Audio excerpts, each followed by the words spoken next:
Our today's topic is distinction between crystalline and amorphous solids. Property पहली property है shape.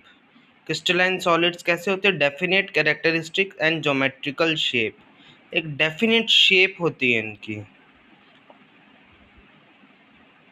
Amorphous solid से irregular shape. Shape irregular है। जो constituent particles है वो क्या है? इर्रेगुलरली अरेंज्ड है अमॉर्फस सॉलिड्स में, और क्रिस्टलाइन सॉलिड्स में कंस्टिट्यूएंट पार्टिकल्स है एक रेगुलर पैटर्न में arranged. Melting point, melt at a sharp and characteristic temperature. Sharp का मतलब अगर 68 डिग्री सेल्सियस उसका मेल्टिंग पॉइंट है तो 67.5 या 67.8 पर भी वो मेल्ट नहीं करना शुरू होगा, वो मेल्ट होगा सिर्फ और सिर्फ 68 डिग्री सेल्सियस पर।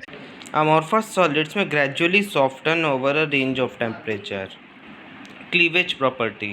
Crystalline solids, when cut with a sharp edged tool, they split into two pieces and the newly generated surfaces are plain and smooth.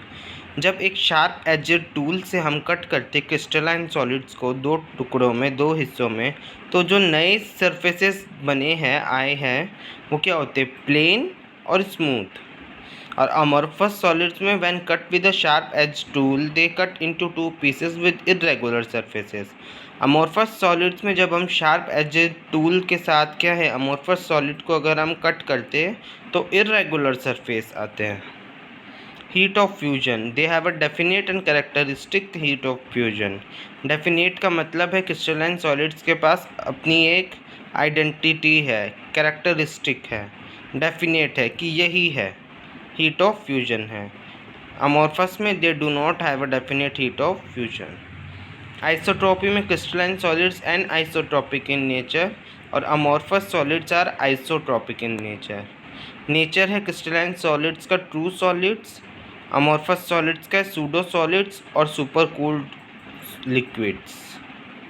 Order in arrangement of constituent particle, long range order, लंबी दूरी तक जाते हैं, और amorphous में only short range order, कम दूरी तक की पैटर्न डेफिनेट हो पाता है।